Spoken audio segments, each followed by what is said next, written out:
Good morning, students. How are you? I hope you all will be fine. Students, this is Ankit Jaiswal, your SST teacher.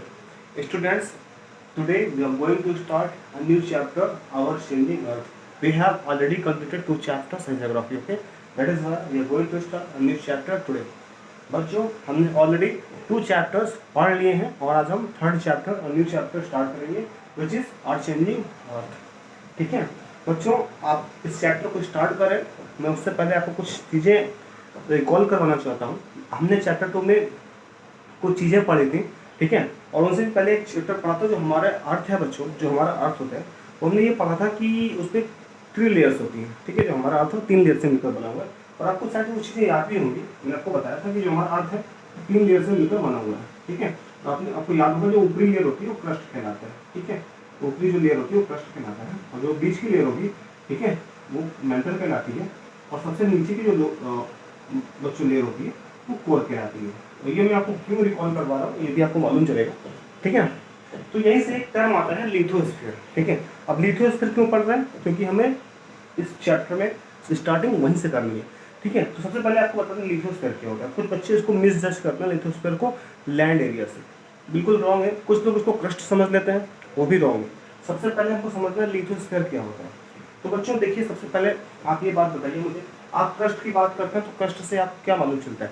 अब अगर मैं अर्थ के crust की बात करता हूँ तो क्रस्ट जो होता है वो आउटर मोस्ट शेल होता है। ठीक है, हमारे अर्थ की वो शेल जो बिल्कुल पतली सी होती है। ठीक है, हमारे अर्थ की बिल्कुल पतली थिन लेयर जो होती है, सबसे ऊपरी जो परत होती है वो क्या कहलाती है? क्रस्ट कहलाती है। समझ रहे हैं आप? अर्थ की सबसे ऊपरी लेयर क्रस्ट कहलाती है। लेकिन लिथोस्फीयर क्या होता है? लिथोस्फीयर वो एरिया होता है जो क्रस्ट को पूरा कवर करता है और साथ में मेंटल के ऊपरी भाग को कवर करता है। यानी क्रस्ट का भी एरिया और मेंटल का एरिया, दोनों एरिया को लेकर चलता है, वो लिथोस्फीयर कहलाता है। ठीक है ना, तो हमारा ये अर्थ है, मान लीजिए बच्चों, ये हमारा अर्थ है। अर्थ के क्रस्ट को जो ऊपरी भाग उसको भी लेगा, और जो मेंटल, जहाँ पे मेंटल है ना, उसके भी जो आउटर पार्ट है मेंटल को, वो भी इंक्लूड कर लिया जाए तो वो लिथोस्फीयर होता है। यानी पूरा क्रस्ट और मेंटल का भी ऊपरी जो भाग है, जो आउटर मोस्ट लेयर है मेंटल की, उसको भी इंक्लूड कर लिया जाए तो वो लिथोस्फीयर कहलाता है।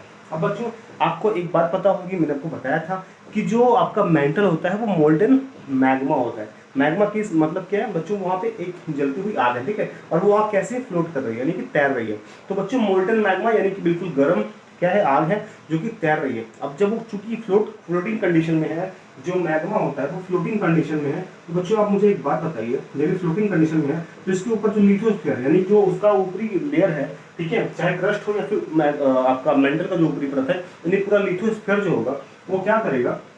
वो क्या टिका रहेगा उस पर? जब ये मैग्मा तैर रहा है तो ऑब्वियस है कि उसके ऊपर जो आपका लेयर है वो भी क्या करेगी? फ्लोट करेगी। और इसी वजह से बच्चों जो मैग्मा के ऊपर, मोल्टन मैग्मा के ऊपर जो लिथोस्फीयर होता है वो क्या करता रहता है? वो भी उसमें मूवमेंट होती रहती है। बच्चों पूरा लिथोस्फीयर मूवमेंट नहीं करता है। अब कुछ प्लेट्स होती हैं। प्लेट्स कहाँ पर होती हैं?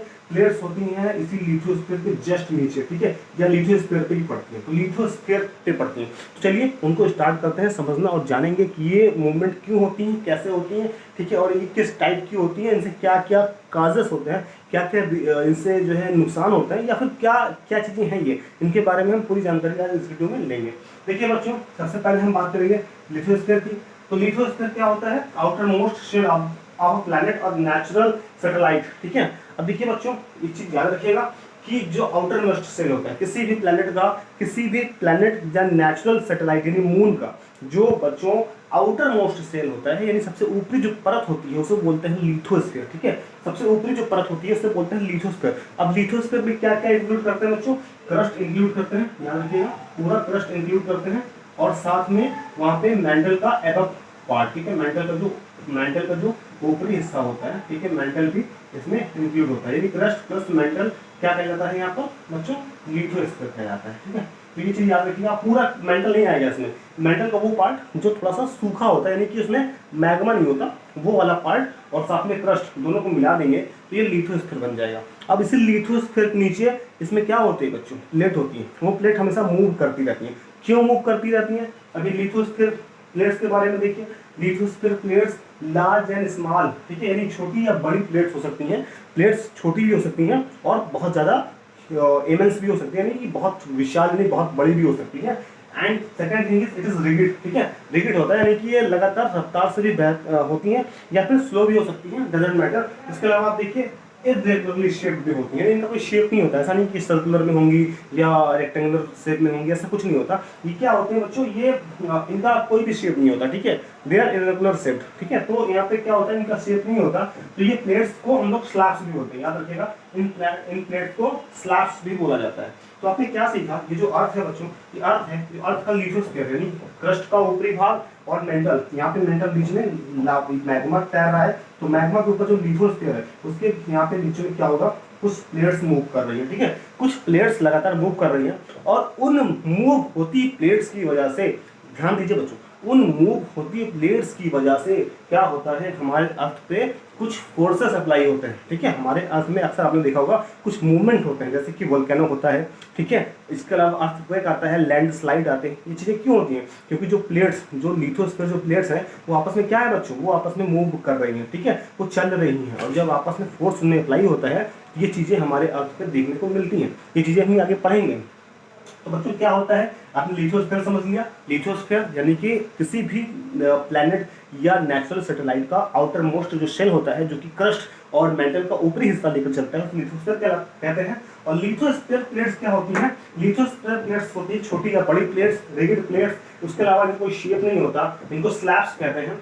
या क्या करती है बच्चों, ये कंटिनेंट हो चाहे ओशन हो, ठीक है, चाहे कंटिनेंट का पार्ट हो। अब कंटिनेंट का क्या होगा बच्चों, कंटिनेंट की बात करेंगे तो कंटिनेंट में लैंड एरिया होता है, जबकि ओशन में वाटर एरिया होता है। तो वाटर के नीचे जो लैंड होता है, जो वाटर के नीचे जो उसका फ्लोर होता है, वो उसकी बात कर रहे हैं, ठीक है। चाहे आप देखेंगे ओशन वगैरह में भी सुनामी वगैरह आती है, ठीक है, तो क्यों होता है, क्योंकि जो ओशन का जो फ्लोर होता है, जो ओशन के जो नीचे जमीन होती है, लैंड एरिया होता है, ठीक है, जहाँ पे लिथोस्फीयर होता है, वहाँ पे भी उसकी जो प्लेट्स होती हैं आपस में टकरा जाती है, ठीक है, तो वहाँ पे सुनामी उठती है।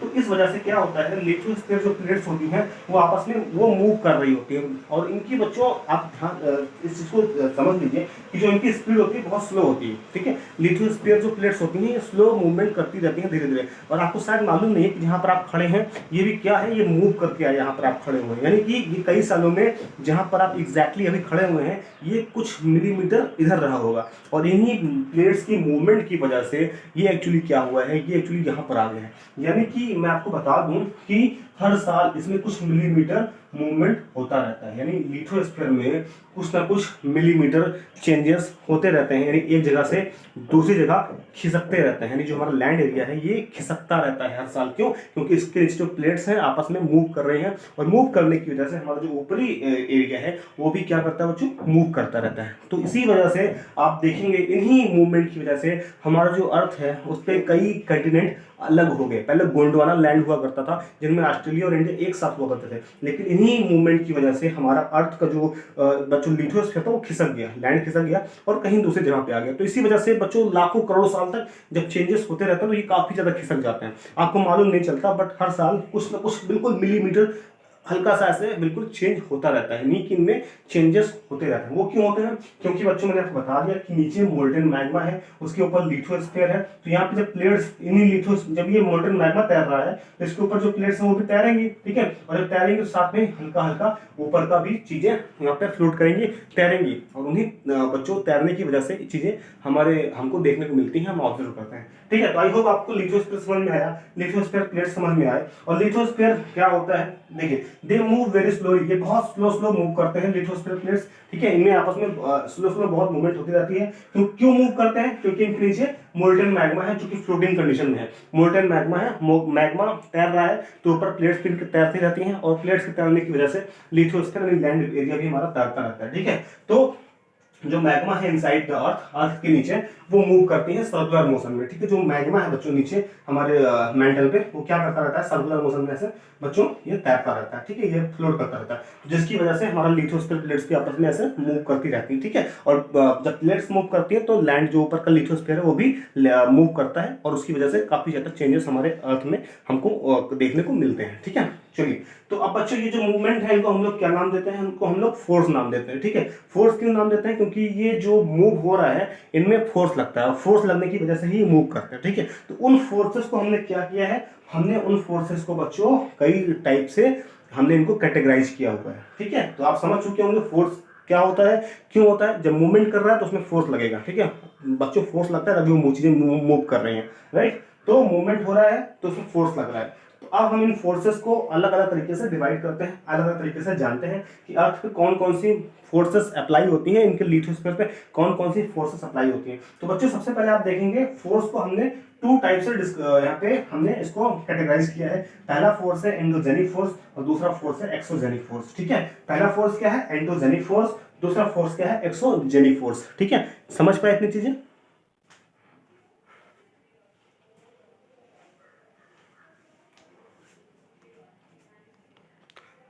अब बच्चों एंडोजेनिक फोर्स क्या होता है, एक्सोजेनिक फोर्स क्या होता है। तो बच्चों जो प्लेट्स हैं जिनको हम लोग लिथोस्फीयर प्लेट्स, और बच्चों लिथोस्फीयर प्लेट्स को हम लोग टेक्टोनिक प्लेट्स भी बोलते हैं, ये याद रखिएगा, आप इसको नोट कर लीजिए। टेक्टोनिक प्लेट्स भी बोलते हैं इसको हम लोग, टेक्टोनिक प्लेट्स भी बोलते हैं और साथ में स्लैब्स भी बोलते हैं, ठीक है। साथ में हम लोग क्या बोलते हैं, स्लैब्स भी बोलते हैं। तो टेक्टोनिक प्लेट्स भी बोलते हैं, स्लैब्स भी बोलते हैं, लिथोस्फीयर प्लेट्स भी बोलते हैं। याद रखिएगा ये कहां पर होता है, लिथोस्फीयर के नीचे होता है, यानी कि मैग्मा के, ठीक है। लिथोस्फीयर पार्ट, लिथोस्फीयर प्लेट्स होता है जिस पर लिथोस्फीयर मूव कर रहा होता है, ठीक है, यानी कि फ्लोटेड मैग्मा की वजह से। फ्लोटेड मैग्मा कहां होता है, मेंटल पे होता है, ठीक है। तो मेंटल और क्रस्ट ये दोनों ही पार्ट मिलाकर क्या कहलाते हैं, लिथोस्फीयर कहलाते हैं। बच्चों मेंटल का पूरा पार्ट नहीं, क्योंकि मेंटल के नीचे का पार्ट जो है बच्चों वो बिल्कुल आग है, तो उसकी बात नहीं कर रहे हैं हम लोग। मेंटल का ऊपर का पार्ट और पूरा क्रस्ट ये मिलाकर लिथोस्फीयर बनता है। और लिथोस्फीयर के नीचे ही प्लेट्स होती है, बिल्कुल उसके नीचे ही प्लेट्स होती हैं जो कि मूव कर रही होती हैं। उनकी मूवमेंट की वजह से हमारे अर्थ पे भी मूवमेंट होता रहता है और हमारा अर्थ हल्का हल्का खिसकता रहता है, ठीक है। और कभी कभी बहुत ज्यादा इसमें फोर्स लग जाता है तो ये बहुत ज्यादा कुछ नुकसान पहुंचाता है, जैसे कि वोल्केनो हो जाता है या फिर अर्थक्वेक आती है, ठीक है। अर्थक्वेक क्यों आती है, इसी वजह से आती है, प्लेट्स के आपस में टकराने की वजह से। जब फोर्स बहुत तेजी से लग जाता है तो बहुत ज्यादा खतरनाक हो सकता है, ठीक है। तो बच्चों हमने इसी को यहाँ पे दो डिवाइड किया है इन फोर्सेस को दो तरह से। एक होता है एंडोजेनिक फोर्स, दूसरा होता है एक्सोजेनिक फोर्स। बच्चों एंडोजेनिक फोर्स क्या होता है, एंडोजेनिक फोर्सेस वो फोर्सेस होते हैं जो अर्थ के इनसाइड में बच्चों को लगती है, ठीक है। यानी कि जब अर्थ के नीचे यानी कि इनसाइड द अर्थ कोई फोर्स अप्लाई होती है तो उसे एंडोजेनिक फोर्स कहते हैं। यानी कि मान लीजिए अर्थ है आपका, ठीक है, अर्थ है और अर्थ के सरफेस पे जब कोई मूवमेंट नहीं होता, अर्थ के सरफेस पे जब फोर्स नहीं लगता, जबकि अर्थ के नीचे लगता है, ठीक है, inside the earth, interior of the earth. आप देख सकते हैं यहाँ पे, आप देख सकते हैं कि एंडोजेनिक फोर्स होता है वो इंटीरियर ऑफ द अर्थ, यानी कि अर्थ के इंटीरियर में लगता है। ये फोर्स कहाँ लगता है बच्चों, इंटीरियर ऑफ द अर्थ में लगता है। यानी कि ये अर्थ के इंटीरियर यानी अंदरूनी इलाके में फोर्स लगेगा। जब भी अर्थ के अंदर अंदरूनी इंटीरियर में जब भी कोई फोर्स लगेगा तो उसे एंडोजेनिक फोर्स कहते हैं। समझ में आया बच्चों। जब अर्थ के नीचे अंदर कोई बदलाव होगा, फोर्स लगेगा, तो वो कहलाएगा एंडोजेनिक फोर्स। और एक्सोजेनिक फोर्स क्या होता है, जो अर्थ के सरफेस पे लगता है, on the surface of the earth, on the surface of the earth, on the surface of the earth. जब भी मूवमेंट बच्चों याद रखिएगा, जब भी मूवमेंट अर्थ के नीचे होगी, अर्थ के अंदर होगी, तो वो एंडोजेनिक फोर्स कहलाएगी। और जब भी फोर्स अर्थ के सरफेस पे लगेगा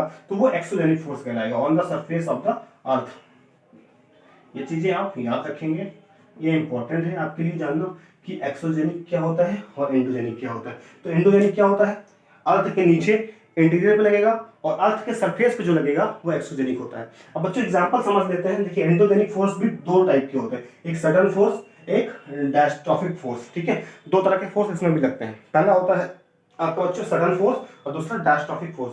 सडन फोर्स में क्या होता है, जब अचानक से कोई मूवमेंट होती है, जब अर्थ में अचानक से कोई मूवमेंट होता है और इसमें बहुत खतरनाक नुकसान होता है, ठीक है। इसमें डेडली बहुत ज्यादा कह लीजिए हार्म होता है, जैसे कि वोल्केनो, अर्थक्वेक या लैंडस्लाइड। ये क्यों होता है बच्चों, क्योंकि अर्थ के इंटीरियर में यानी अर्थ के नीचे ये जो प्लेट्स होती हैं, ठीक है, इनके टकराने की वजह से या इनमें मूवमेंट होने की वजह से अचानक से कोई फोर्स लगता है और जिसकी वजह से बहुत ज्यादा नुकसान होता है, या फिर हमारे अर्थ क्या होता है, फट जाता है, या उसमें क्या होता है, अर्थ बिल्कुल बच्चों क्या होती है, ट्रैमल कांपने लग जाती है, जिसकी वजह से क्या होता है, यहाँ पे फोर्स लग जाता है और बहुत नुकसान होता है, ठीक है। तो वो होता है सडन फोर्स, अचानक लगने वाला फोर्स। नाम से मालूम चलता है सडन यानी अचानक लगने वाला फोर्स जो होता है अर्थ के इंटीरियर में वो कहलाता है सडन फोर्स, ठीक है। इसमें वोल्केनो भी होता है, अर्थक्वेक है, लैंडस्लाइड्स है। बच्चों डायस्ट्रॉफिक फोर्स क्या होता है, डायस्ट्रॉफिक फोर्स वो होता है जिनमें अचानक फोर्स नहीं लगता, ठीक है, ये धीरे धीरे फोर्स सप्लाई होते हैं, समझ गए। सडन फोर्स क्या होता है, अर्थ के नीचे लगने वाला, अर्थ के इंटीरियर में लगने वाला, अचानक से लगने वाला फोर्स सडन फोर्स कहलाता है। और डायस्ट्रॉफिक फोर्स वो फोर्स होता है बच्चों जो अचानक से नहीं होता, धीरे धीरे इसमें मूवमेंट होती रहती है, धीरे धीरे मूवमेंट होती रहती है बच्चों, ठीक है। और धीरे धीरे मूवमेंट होने की वजह से जमीन क्या खिसकती रहती है और बिल्डिंग अपने आप कभी कभी गिर जाती है। आपने बिल्डिंगों को गिरना देखा होगा अपने आप से। तो क्यों होता है, क्योंकि यहाँ पे धीरे धीरे फोर्स लग रहा है, ठीक है, बहुत स्लो स्लो फोर्स लग रहा है, बहुत स्लो स्लो फोर्स लग रहा है। तो यहाँ पे क्या होता है, यहाँ पे धीरे धीरे फोर्स लगने की वजह से जो थोड़ा सा लैंड एरिया खिसक जाता है, खिसकने की वजह से जो बिल्डिंग वगैरह होती है वो गिर जाती है। तो वहाँ पे क्या होता है बच्चों, डायस्ट्रॉफिक फोर्सेस होता है, यानी यहाँ पे अचानक से फोर्स नहीं लगता, अचानक से कोई बहुत बड़ा आपदा नहीं आती, अचानक से कोई डिजास्टर नहीं आता, धीरे धीरे यहाँ पे फोर्स लगती है। तो अर्थ के इंटीरियर में लगने वाले 2 टाइप के फोर्स होते हैं, एक सडन फोर्स अचानक से लगता है, दूसरा डायस्ट्रॉफिक फोर्स जो धीरे धीरे लगता है बच्चों। दूसरा होता है एक्सोजेनिक फोर्स, यानी जो अर्थ के सरफेस पे लगता है, कोई ऐसा फोर्स जो अर्थ के सरफेस के ऊपर अप्लाई होता है, ठीक है। मूवमेंट कहाँ होती है, अर्थ के नीचे होती है, लेकिन जो इसका फोर्स होता है वो ऊपर लगता है। जैसे कि आपने रिवर का फॉर्मेशन देखा है, ठीक है। तो रिवर या माउंटेन ये सब क्यों होते हैं, ये सब जो बच्चों ऊपर होते हैं, ऊपर फोर्स लगता है तो ऊपर बदलाव आता है, चेंजेस कहाँ आते हैं, ऊपर आते हैं, ठीक है। तो आपको पता है लिथोस्फीयर प्लेट्स की मूव करने की वजह से जो चेंजेस होते हैं वो कई तरह से हो सकते हैं, ठीक है। वो नीचे भी होता है और ऊपर भी होता है। तो नीचे जैसे कि आपका अर्थक्वेक हो गया, लैंडस्लाइड है, ये सारे अर्थ के इंटीरियर में लगते हैं, तो यहाँ पे नुकसान होता है। और एक्सोजेनिक जो अर्थ के ऊपर चेंजेस लेके आते हैं, जैसे कि रिवर का फॉर्मेशन होना या फिर माउंटेन का फॉर्मेशन होना, ये सब क्यों होता है, ये सब एक्सोजेनिक फोर्स की वजह से होता है। तो बच्चों आज के लिए इतना ही, हमने इतनी चीजें सीख ली, हमने जान लिया लिथोस्फीयर क्या होता है, लिथोस्फीयर प्लेट्स क्या होती हैं, इनकी स्पीड क्या होती है, स्लो स्पीड करती है, ठीक है, और मिलीमीटर लगभग हर साल इनमें चेंजेस आते रहते हैं, ठीक है। ये हल्का हल्का खिसकता रहता है। उसके अलावा हमने पढ़ लिया कि जो मूवमेंट होता है बच्चों हमारे अर्थ पे, वो फोर्स की वजह से होता है। फोर्स 2 टाइप से होता है, एंडोजेनिक और एक्सोजेनिक। एंडोजेनिक में भी 2 तरह से होता है, सडन फोर्स और डायस्ट्रॉफिक फोर्स। और उसके बाद हमने एक्सोजेनिक फोर्स के बारे में पढ़ा कि अर्थ के सरफेस पे लगने वाला फोर्स एक्सोजेनिक फोर्स कहलाता है, ठीक है बच्चों। इसके आगे हम लोग पढ़ेंगे कि सडन फोर्स में और क्या चीजें आती हैं, डायस्ट्रॉफिक फोर्स में और क्या चीजें आती हैं, और हम इसके बारे में पढ़ेंगे इरोजनल और डिपोजिशनल क्या होता है। इसको मैं नेक्स्ट वीडियो में आपको एक्सप्लेन करूंगा। आज के लिए इतना ही काफी है। आप इस नोट्स का स्क्रीनशॉट ले लीजिए और आइए आप मुझे शाम तक सेंड करेंगे, दिखाएंगे कि हाँ आपने वर्क किया हुआ है अच्छे से, ठीक है। चलिए आपने इसको ले लिया होगा screenshot. That is it in today's video. कोई डाउट है तो कल मैं आपको जब डाउट क्लास लूंगा तो आप लोग वहां पर क्लियर कर लेंगे। Okay students, so that is it for today. Have a good day. Thank you so much.